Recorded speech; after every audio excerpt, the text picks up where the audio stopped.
Olá, meu nome é Vitor da Chagas Elias e hoje estarei apresentando a vocês o nosso projeto integrador Critérios para a Escolha de Antihipertensivos, uma revisão baseada nas diretrizes brasileiras atuais, juntamente com os estudantes Edilane Alves Pereira, Eduarda Poma Corrêa, Guilherme Martins, Mariana Peixoto Martinelli e orientados pelo professor Jean Colacite.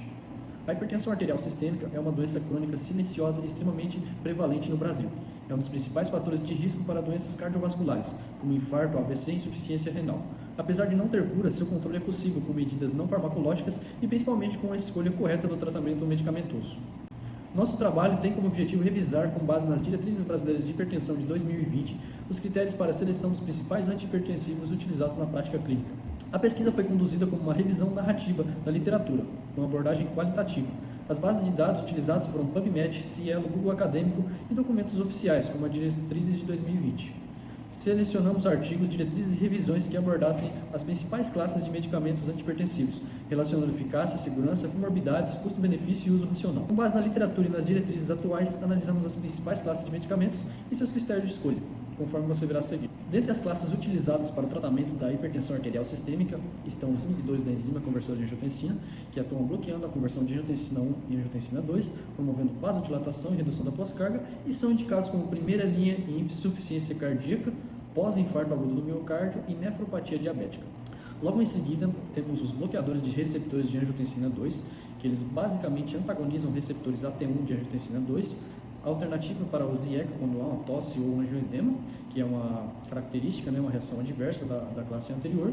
Eles são muito úteis em pacientes com DRC e proteinúria. Outra classe utilizada são os bloqueadores de canais de cálcio, que eles vão inibir canais de cálcio do tipo L, reduzindo o tônus vascular.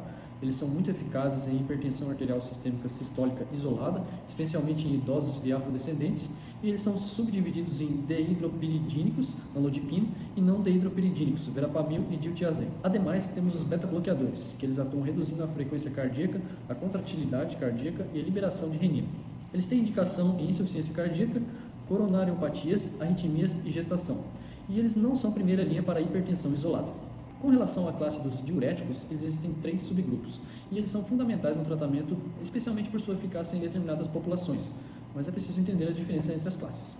Os diuréticos tiazídicos, por exemplo, a hidroclorotiazida e a clortalidona, eles inibem a reabsorção de sódio no túbulo distal. Eles reduzem o volume extracelular e RVP, eles são primeira linha em idosos e afrodescendentes, mas eles podem causar hipocalemia, hiponatremia e alterações metabólicas. Eles são frequentemente associados a IECA ou BRA. Outra classe são os diuréticos de alça, como a furosemida e a bumetanida. Eles basicamente atuam na alça de Henle, causando uma diurese intensa com poliúria temporária, mas eles são pouco eficazes no controle pressórico isolado.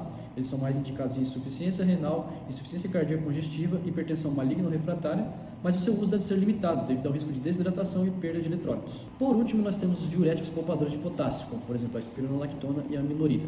Eles vão reduzir a excreção de potássio nos túbulos coletores, eles são indicados para prevenir hipocalemia induzida por tiazídicos ou de alça, eles são muito úteis em hiperaldosteronismo e insuficiência cardíaca com fração de ejeção reduzida, mas eles apresentam risco de hiperpotassemia, ginecomastia e acidose metabólica por conta do efeito antagonista da aldosterona causado pela espironolactona. Além disso, eles são contraindicados em insuficiência renal avançada. Segundo as diretrizes de 2020, pacientes com pressão arterial maior ou igual a 160 por 100 mm de mercúrio, com risco cardiovascular alto, ou lesão de órgão-alvo, ou então presença de comorbidades como diabetes e doença renal crônica, devem iniciar o tratamento com 2 medicações combinadas. As combinações preferenciais são IECA mais diurético tiazídico, bloqueador de receptor de angiotensina mais bloqueador de canal de cálcio, ou então IECA mais bloqueador de canal de cálcio. A combinação racional potencializa os efeitos terapêuticos e reduz os efeitos adversos, aumentando a adesão do paciente ao tratamento. Alguns grupos especiais requerem atenção, como por exemplo os afrodescendentes, que eles possuem uma maior resposta com bloqueadores de canais de cálcio e diuréticos, os idosos, que eles possuem um risco aumentado de interações e efeitos adversos, pessoas portadoras de DPOC devem evitar também beta-bloqueadores não seletivos, e pacientes com diabetes mellitus ou DRC devem preferir IECA ou bloqueador de receptor de angiotensina. A escolha terapêutica antihipertensiva deve ser baseada no perfil clínico do paciente, nas comorbidades, no risco cardiovascular e na tolerância e viabilidade do tratamento. Este foi um resumo do nosso trabalho sobre a escolha racional de antihipertensivos com base nas diretrizes brasileiras de 2020.